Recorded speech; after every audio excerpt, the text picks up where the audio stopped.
Bueno, como no hemos podido comunicar con José Daniel Ferrer en Santiago de Cuba, vamos a seguir insistiendo. Ya ustedes saben cómo es eso, ¿no? Apenas se enteran, pues bloquean. Les propongo hablar de uno de los temas importantes. Hay una nueva noticia de inmigración que es, como yo lo describiría, es la retención del proceso para obtener la Green Card. Esa es una noticia nueva, es decir, para obtener la residencia, que se une a lo que hablábamos de la suspensión del programa de parol, que es la fecha límite del 24 de abril, la cancelación, por ende, de los permisos de trabajo, de la validez de la licencia de conducir. Y también, bueno, hay noticia que se relaciona con eso, que es una nueva reforma electoral que exigiría pruebas de ciudadanía para poder votar en las elecciones, pero ese es otro tema. Todo es un tema, es un asunto bastante sensible, sobre todo en una ciudad tan hispana como Miami. Tiene una interpretación política y tiene una interpretación humanitaria. A la comunidad cubana la coloca en una disyuntiva difícil, pues Trump recibió el voto mayoritario de los votantes cubanoamericanos, pero el que más o el que menos tiene un familiar con un parol, con una I-220A o con una reclamación formal.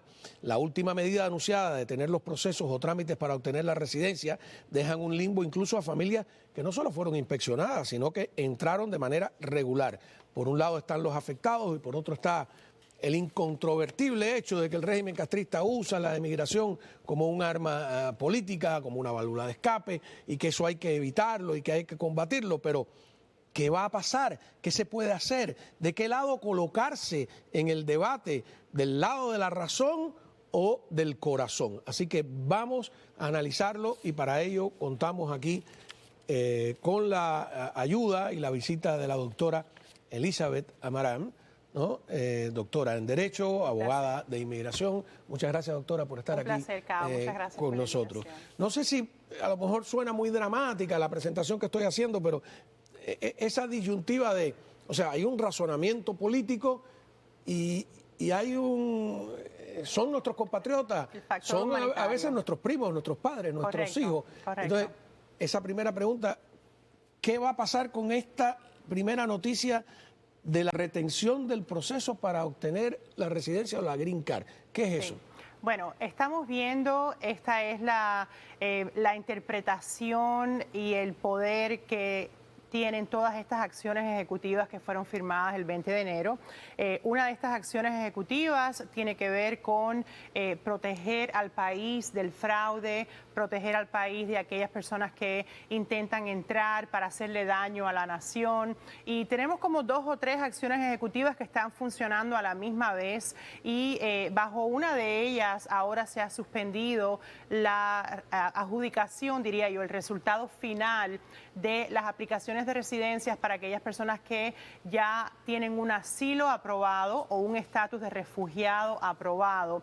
La diferencia es que, bueno, las personas que son asilados ya están dentro de los Estados Unidos, piden asilo dentro de los Estados Unidos. Refugiados son aquellos que les han otorgado el estatus desde fuera de los Estados Unidos y ya entran así. Al año tienen derecho de aplicar para residencia y esto es lo que precisamente está frisado. No el recibo de las aplicaciones. Las personas pueden continuar aplicando. USCIS no ha parado el proceso. Sin embargo, no pueden adjudicar el resultado. Y esto lo vimos también hace un par de semanas atrás con el anuncio de que aquellas peticiones pendientes de las personas que entraron bajo el programa de parol también iban a quedar suspendidas en cuanto a la adjudicación. El Departamento de Migración continúa recibiendo las peticiones, emitiendo las notificaciones de huellas, los permisos de trabajo. Sin embargo, tienen una especie de moratoria, no pueden dar un resultado final. Eso es lo que está pasando. Y la justificación es una investigación más profunda. A ver, pero vamos en términos, el que tenga una reclamación familiar, y yo decía que el fin de semana me reuní con unos primos que habían llegado hacía, no los había visto, primo segundo, con sus 2 hijas que ya están en la escuela, están felices, contentas, no sé cuánto, y dice, el mes que viene cumplimos el año y vamos a pedir la residencia. Ellos vinieron con el parol, pero con una reclamación de hermano.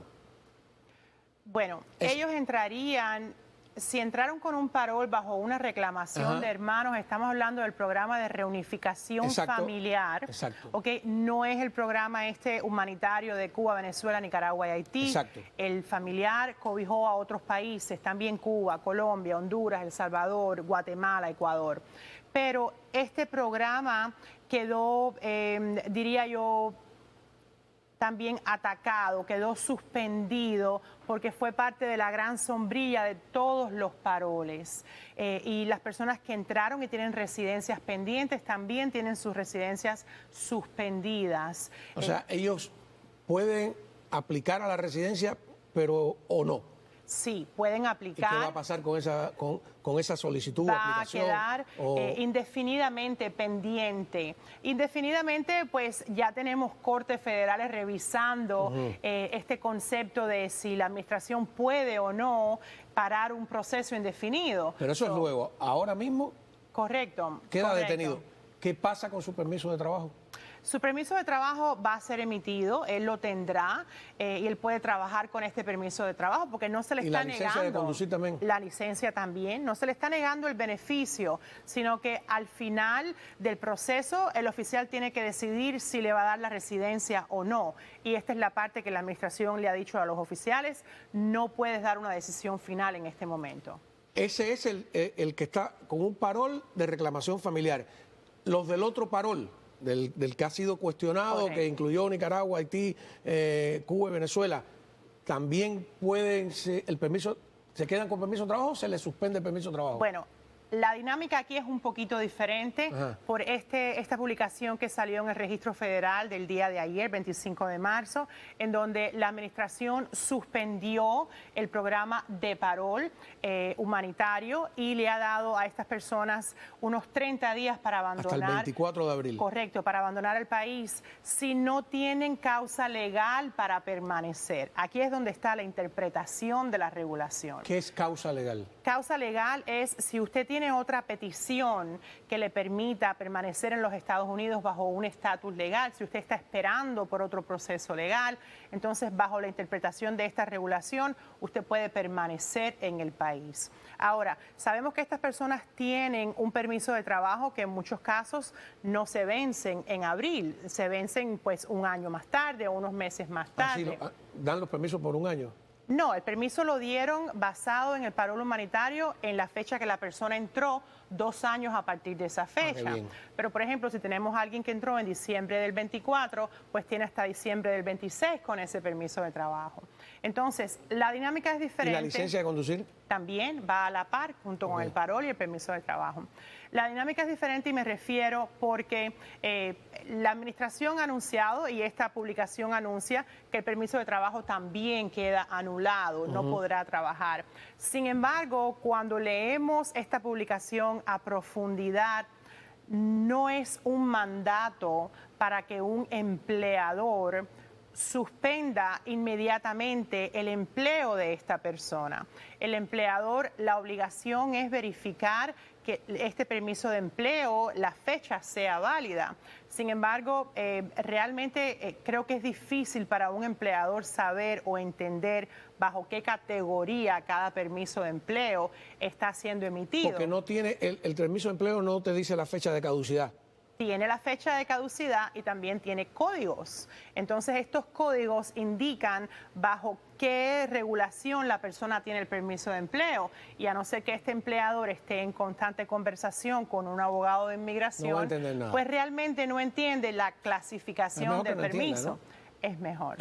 Es mejor porque de alguna manera las personas podrán continuar trabajando hasta que de alguna manera... El empleador puede decir, mira, yo no entiendo los códigos, punto. No, bajo esta regulación definitivamente no obliga a un empleador a... de alguna manera, pues... ya lo sabe, dígaselo a su empleador. Despedir, no claro, ya hemos visto muchos escenarios en los que si este empleador es bien detallista y bien, pues diría yo, precavido, siempre va a consultar a un abogado, va a preguntar qué categoría es, esta categoría está terminada. Eso es una dinámica diferente, pero hay muchas personas que les va a dar tiempo obtener un permiso de trabajo bajo otra categoría, si tienen un asilo pendiente o si tienen un ajuste pendiente o una residencia bajo una petición familiar. El propósito es que las personas puedan permanecer legalmente con otra petición dentro de los Estados Unidos. A ver, ayer hablábamos de que esa otra, ¿cómo es que dijo usted? Petición o otro proceso, ¿no? Correcto, otro proceso para permanecer legal. Y podría incluir una visa de turismo o podría incluir una visa de trabajo. Pero yo creo que para los cubanos esa no es necesariamente una buena idea. Me gustaría concentrarme, cuando regresemos de la pausa, en qué estrategias usted como abogada podría recomendar para los cubanos, ¿no? Porque hay quien dice, no, que se escondan hasta el año y un día y no salgan del efficiency, ¿no? ¿Es esa una solución? ¿Hay otras soluciones? Estamos hablando con la doctora Elizabeth Amarán, doctora en Derecho, abogada de inmigración. Ya volvemos. A ver, el tema migratorio se ha convertido, sobre todo, como dije al principio, aquí en nuestra comunidad, pues, en un tema primordial, de primera página, donde está la razón y el corazón enfrentándose. Me imagino, doctora, estamos hablando con la doctora en leyes Elizabeth Amarán, abogada de inmigración, que hoy por hoy cualquier oficina de un abogado de inmigración es una radiografía de lo que está sucediendo, guardando toda la discreción, el secreto sobre sus clientes, ¿no? En términos particulares, en términos generales, por ejemplo, ¿qué le parece interesante? ¿Qué está pasando? ¿Quiénes llegan a su oficina? Bueno, tenemos muchísimas personas preocupadas porque, sobre todo, la comunidad de los cubanos que llegaron por el Mariel, son personas que han estado bajo órdenes de supervisión por muchísimos años por crímenes que cometieron en los años 80, en los 90. Y estas personas históricamente pues iban a supervisarse con ICE. Muchísimas de estas personas ya han restablecido sus vidas. Tuvieron un cargo criminal quizás y por ese cargo han pagado 40 y 50 años acá. Y eso es lo que estoy mirando en este momento. Muchas personas que ICE los está yendo a buscar a su casa. O cuando van a supervisarse los dejan detenidos, personas que quizás tienen la posibilidad de reabrir esas órdenes de deportación porque son crímenes que en su momento no tenían un perdón, pero ahora sí lo tienen, y son personas que no les da tiempo reabrir esas órdenes de deportación, aplicar para un nuevo perdón. Sus circunstancias de vida han cambiado muchísimo, sin embargo, yo diría que quizás no actuaron lo suficientemente rápido. También es una comunidad ya de edad avanzada. Muchísimas personas tienen condiciones médicas permanentes, ciertos disabilities también. Entonces es una comunidad bien, diría yo, sensible porque es cierto, cometieron un crimen, sin embargo, lo han pagado con creces 3 y 4 veces más que una persona normal que hubiera, un ciudadano americano quizás que hubiera cometido el mismo crimen. A ver, disculpe, porque usted me está dando una noticia asombrosa. Uno creería que que empezarían las deportaciones por los últimos que llegaron, y usted dice que se han remontado a esos miles de cubanos que tienen cartas de deportación por delitos cometidos, sobre todo marielitos, que vinieron en la década del 80, y que algunos, después de pagar como dice usted, su crimen, su condena, fueron a parar a manos de inmigración. Yo recuerdo que aquí hubo algunos marielitos que estuvieron hasta 15 años en manos de inmigración hasta que un juez dijo, bueno, no pueden estar permanentemente presos. ¿Han ido a buscar a esas personas con delitos de los años 80? Sí, tengo muchos casos que, sobre todo en los condados de Broward, Monroe County, un poco más al norte, diría yo, en Fort Pierce, en Orange County, un poquito más al norte de nosotros. De Miami, pocos casos he escuchado. ¿Cada condado se comporta distinto? Completamente distinto. Ellos, bueno, tienen cada condado tiene su propio departamento de ICE y ellos entonces son los que ejercen este tipo de supervisión o tienen la información acerca de las personas que viven en su condado y ellos son los que pueden pues emitir notificaciones de aparición o ir a buscar a las personas directamente. Pero yo diría que siempre he visto un poco más dificultad en condados fuera de Miami-Dade County. Y sobre todo también en Monroe County, para Los Cayos también he visto una situación bien crítica. Diría yo menos discreción a la hora de poder evaluar un caso o los factores humanitarios de un caso. ¿Usted tiene su oficina en Broward? No, mi oficina está en Aventura, está en Miami. Estamos en el borde entre Miami-Dade County y Broward County. Yo ubicaba Aventura en mi mapa en Broward, ¿no? No, estamos bien ya, casi al límite de Broward, pero es Miami-Dade County. Y tengo una gran población de Broward y también tenemos personas de los 50 estados, de mucho más al norte, que todo el tiempo nos están contactando y más o menos esta dinámica es la que he podido observar. Es decir, que un cubano que en el 85 estuvo más de un año y un día preso, que es y que tiene una carta de deportación, salió de la cárcel en el 86 y lleva... Pues imagínense, 40 años ahorita viviendo. Correcto. Los están yendo a buscar. Correcto. Y que esa persona ahora tiene 66 años, por ejemplo. Correcto. O más. O más. Te los han encontrado con más edad todavía. Sí. ¿Qué están haciendo con ellos? Los están deteniendo. ¿Y para dónde los mandan? Para un centro de detención. Muchos los llevan primeramente a Chrome. Correcto. Si tienen ciertos crímenes, los pueden dejar en Chrome. Si no hay espacio, los pueden llevar a otros centros de detención, más al norte. Espacio. Si no hay espacio, entonces los llevan a otros centros de detención. ¿Fuera de la Florida puede ser? Todo el tiempo fuera de la Florida. ¿Ah, sí? Sí, en la Florida tenemos, aparte de Chrome y BTC, que es en Pómpano, el Broward Transitional Center, tenemos las cárceles. Y como sabemos, pues nuestro gobernador aceptó prestar sus centros de detención, sus cárceles para que no son cárceles migratorias. No son cárceles migratorias. Comunes y corrientes. Correcto. Pero aquí están deteniendo a todas las personas por razones migratorias también. Por ejemplo, hoy tuve un caso de un señor que está con diálisis, que está recibiendo este tratamiento. ¿Y en la cárcel se lo dan? ¿O no se sabe? No, realmente no se lo dan. ¿No? No tienen acceso a este tipo de tratamiento médico. Es muy difícil.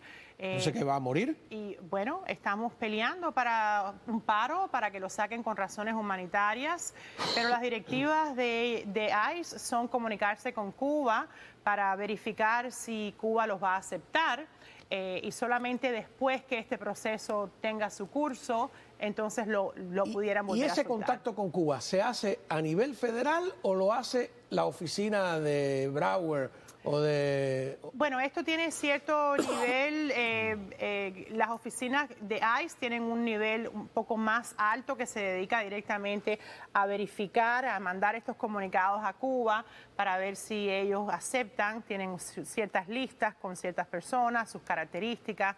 Y, bueno, ellos han dicho que están dispuestos, están desesperados porque les manden en persona para poder entrar en un diálogo migratorio, que es lo que están buscando. Correcto. Y yo he dicho aquí abiertamente que sería un error entrar en ese juego con el régimen castrista. No hay manera de que presiones al régimen castrista a la misma vez que el régimen castrista te tiene presionado con el lío de si acepto o no deportados. Sí, esta negociación realmente nunca ha funcionado. Ya hemos visto históricamente que por muy cortos periodos de tiempo el gobierno de Cuba ha cumplido con ciertos acuerdos, pero siempre rompen el acuerdo nuevamente y bueno, se vuelve a deshacer este pacto de deportación, pero ahora sí, activamente, pues están intentando nuevamente deportar a estas personas. Entonces, es preocupante porque estas personas, la gran mayoría, no tienen familia en Cuba. No tienen casa, no tienen hogar. Después de 35, 40 años aquí, correcto. Es otro planeta, ¿no? Correcto. O sea, te están mudando no de país, de planeta, de verdad. ¿no? Exacto, literalmente. Es trasplantar la vida de una persona que con esa edad pues tiene poca oportunidad de conseguir un trabajo, de subsistir, sin familia que lo apoye, sin recursos financieros para poder cubrir sus gastos médicos, para poder cubrirlos. Entonces, es una razón humanitaria que merita que les permitan permanecer acá. Cuba sigue siendo una rareza, no es distinta. Yo he hablado, no voy a mencionar país, con algunos que te dicen, bueno, se puede, es lamentable, pero se puede regresar a determinados países.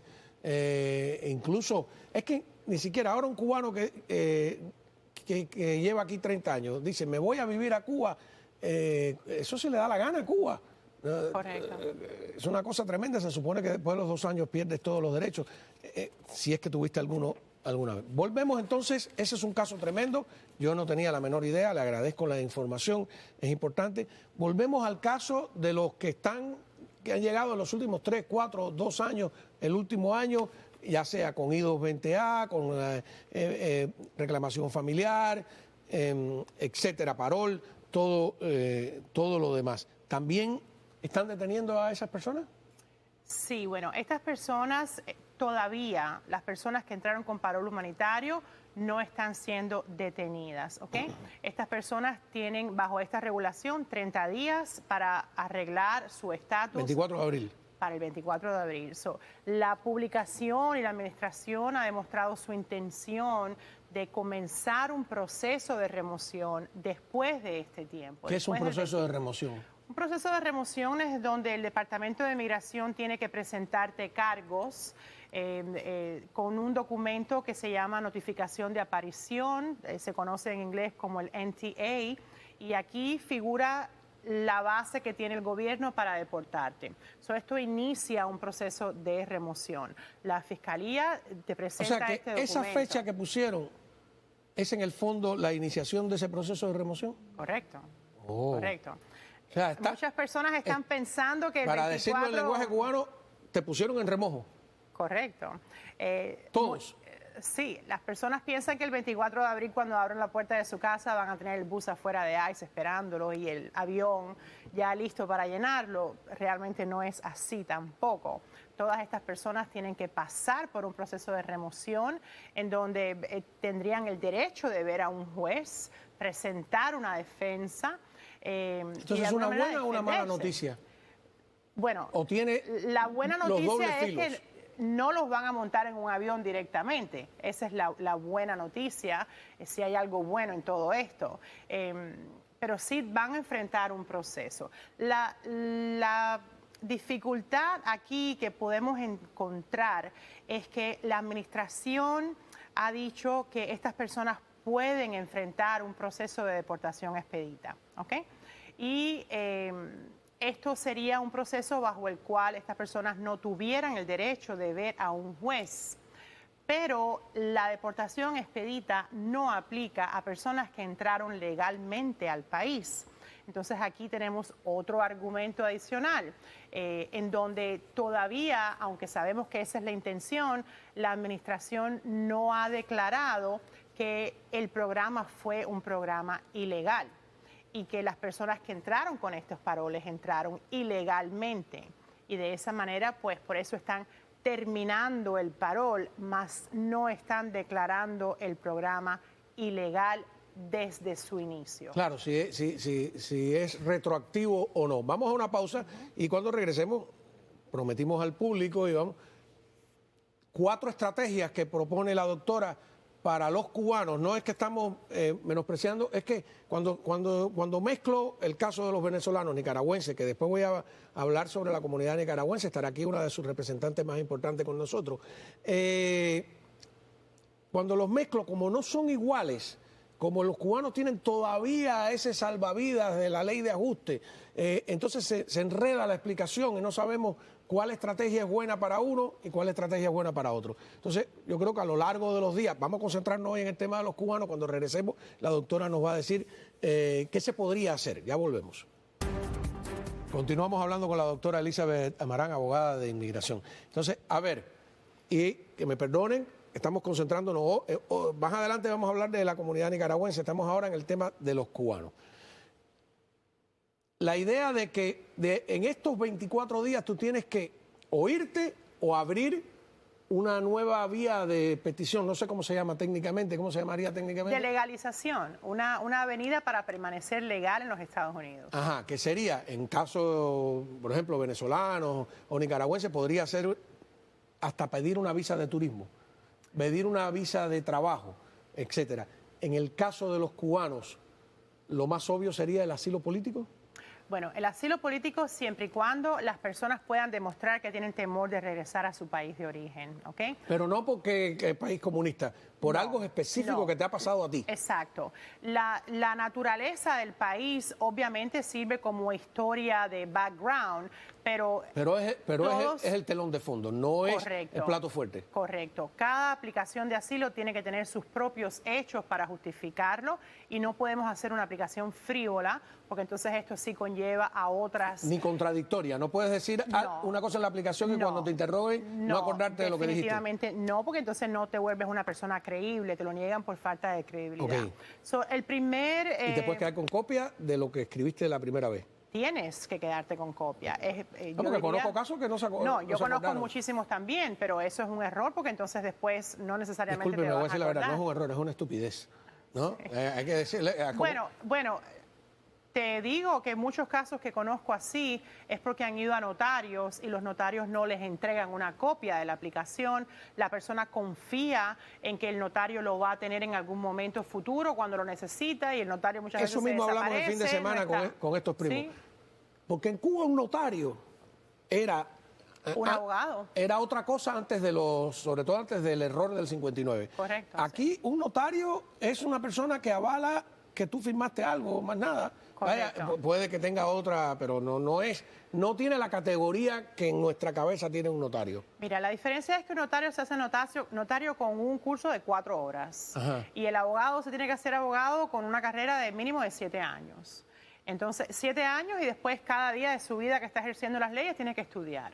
Entonces, ya uno puede sacar la conclusión de en qué te puede Pero la gente ayudar. dice, no, claro, los abogados se están dando esa promoción porque ahora es el momento de hacer la zafra. No, es el momento de que no cometas un error. ¿No? Es verdad que bueno, que sí, que ahora los abogados tienen mucho trabajo, pero también Trump no quiere que tengan mucho trabajo, ¿no? Bueno, tenemos por todos lados, estamos en la mira, ¿ok? Porque realmente la administración ha tomado la posición de que si haces algo para impedir la intención de la administración, pues entonces... Pero incluso emitió una... Sí, existe un memorando en donde se le avisa a los abogados que si ponen aplicaciones frívolas, que van a tener consecuencias, pero esto no es nada nuevo. Una persona que tiene una licencia y cuida su licencia cada día de su vida ya conoce esta realidad. Más bien esto ha sido como un instrumento de intimidación para muchos abogados que quizás digan, bueno, no voy a coger más casos, no sé qué pueden pensar así, pero la realidad es que esta siempre ha sido nuestra obligación bajo nuestro juramento legal, bajo nuestra ética. No podemos poner casos que sean mentiras, no podemos hacer fraude ni fabricar documentos. Esto no es nada realmente diferente al estándar que ya tiene un abogado legal. Pero hablando de las opciones que las personas pueden tener, el asilo es una opción para aquellas personas que pueden demostrar Antes que del tienen... 24. Correcto. Y perdón, de la manera que yo estoy leyendo esta regulación no puede o no debería ir en contra del derecho que tiene una persona de poner un asilo si tiene temor de regresar a su país, porque esto es un derecho que está dictado, está grabado en nuestras leyes como han sido dictadas por el Congreso. Una persona que puede establecer un miedo creíble puede poner su caso antes del año de entrar a los Estados Unidos. Y esto, en mi opinión, está en conflicto directo con esta regulación que acaba de salir. Pero para ser precavidos, pues pongámoslos antes del 24 de abril, ¿ok? Esto es una opción. Otra opción sería una petición familiar. Si la persona está casada con un ciudadano americano o tiene un hijo ciudadano mayor de 21 años... Si se casan estos 24 días, ¿se hace sospechoso? No importa que se haga sospechoso, ya todos somos sospechosos, ¿ok? Lo importante es que tenga algo de qué aguantarse y también existe la ley... ¿Y no puede ser un matrimonio fraudulento porque van a buscarlo abajo? No, bajo ningún concepto es fraudulento. Estoy hablando de relaciones reales en donde las personas simplemente no han usado esta avenida porque tienen la ley de ajuste cubano. Pero es posible. ¿Un matrimonio, una petición familiar puede ser de un padre, de un hijo o no? Sí, puede ser de un padre ciudadano americano a un hijo menor de 21 años o puede ser de un hijo mayor de 21 años a un padre también. Lo de los hermanos ya aquí no funcionaría. Los hermanos no es una categoría inmediata, está sujeto a muchos años de espera, no les daría un beneficio inmediato. Okay. Esto sería otra categoría también. ¿Un contrato laboral sería una categoría? Pudiera ser, tienen que probar que su empleador no puede encontrar a nadie que pueda cumplir con ese requisito. Este sería el curso de una certificación laboral. Se puede explorar también esta posibilidad. Yo recuerdo años atrás que una de las categorías era chef de sushi. Cuando el sushi empezaba aquí y los restaurantes, a lo mejor tú dices, soy cocinero, especialista en tostones cubanos, no hay más, tienes que probar que no hay otro que sepa hacer los tostones como tú, lo haces no sé tú, yo, o definitivamente. periodistas, por ejemplo, deportistas. Exacto. Existen visas para atletas, existen visas para periodistas, existen visas para personas con habilidades extraordinarias. ¿Ajedrecistas? Sí, pudiera ser, pudiera ser. Yo conozco personas... No hay muchos aquí. Sí, yo conozco personas que se han destacado en su campo de emprendimiento y que pudieran ser elegibles para una visa de habilidades extraordinarias. Esto es otra avenida. También, por ejemplo, si una persona ha sido víctima de un crimen, pudiera ser elegible para una visa U también. Si una persona ha sido... Vamos cuando regresemos a la pausa a ese punto. Si has sido discriminado porque eres gay, lesbiana, perteneces a la comunidad LGTB, por cualquier otra cosa discriminatoria en Cuba, ¿tendría valor acá cuando regresemos? Muy bien, para concluir, si es que hay algún modo de concluir en todo lo que está pasando con la doctora Elizabeth Amarán. Vamos a volver al asilo político. El asilo político no solo tiene el ingrediente puramente anticastrista, digamos, en el caso de los cubanos, ¿podría tener otros elementos? Claro, el asilo no solo está basado en opinión política, puede estar basado en orientación sexual, en género, en opinión religiosa, por ejemplo. Religión, exacto, y en género también. Si eres discriminado porque eres hombre o porque eres mujer, también está basado en esto. Y últimamente existe una categoría más general de que si perteneces a un grupo social particular y puedes demostrar que es un grupo distinguible del resto de la sociedad, pues también tienes protección. No solo estamos hablando de personas que han... Testigos de Jehová, por ejemplo, en Cuba. Testigos de Jehová entrarían bajo la categoría de religión. ¿Okay? Ellos son discriminados por la religión que ellos practican. Las personas que son homosexuales también por orientación sexual. Si pueden demostrar que han sido discriminados debido a esto, también pueden ser elegibles. Si una persona puede demostrar, si una mujer puede demostrar que por ser mujer ha sido discriminada de ciertas posiciones o de ciertos trabajos o de cierta atención. Las mujeres que han sido maltratadas. Simplemente por ser mujer. Exacto, simplemente por ser mujer, si han sufrido discriminación, también está protegido. ¿Que ha habido feminicidios, por ejemplo, en su familia o algo así? Correcto. Los casos de feminicidio y estamos viendo que en Cuba esto está bien, es bien, o sea, que hay recurrente en este momento. Otras maneras de organizar la petición de asilo político, que no es solo que la presidenta del comité me hizo la vida imposible, ¿no? Por raza también, por raza. Si una persona es discriminada porque es percibida como que pertenece a cierta raza. Judíos. Que en Cuba tienes a un presidente pro-palestino, pro-Hamás, todo el tiempo incluso vestido con las marchas, y tú, pues yo no sé si cuántos judíos queden en Cuba, la verdad por que raza, yo creo que es una o en el caso de ellos muy también pequeña, por la religión también. Siempre hay una manera de encajar cada situación, por eso es tan importante que las personas visiten a un abogado y expliquen su vida específica, que no se dejen llevar por el grupo. Todo el mundo tiene que oponerse al régimen o todo el mundo tiene que pensar de esta manera. No siempre los asilos son basados en una opinión política.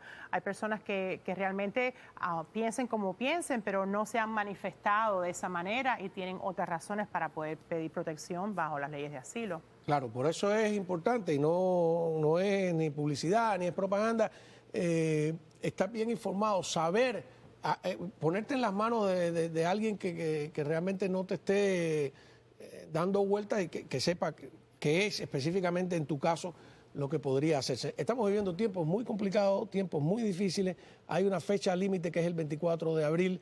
No se duerman, no. La idea de esconderse hasta que cumplas el año de un día, eso es si te quedan 15 días a lo mejor, o si cumples el año de un día antes del 24 de abril o cercano. Correcto. ¿Qué pasa si cumples el 1 de mayo y no el 24 de abril, el año y un día? Envía su aplicación, envía la petición. O sea, los riesgos de enviando. que el 24 al 1 te vayan a detener son muy bajos, ¿no?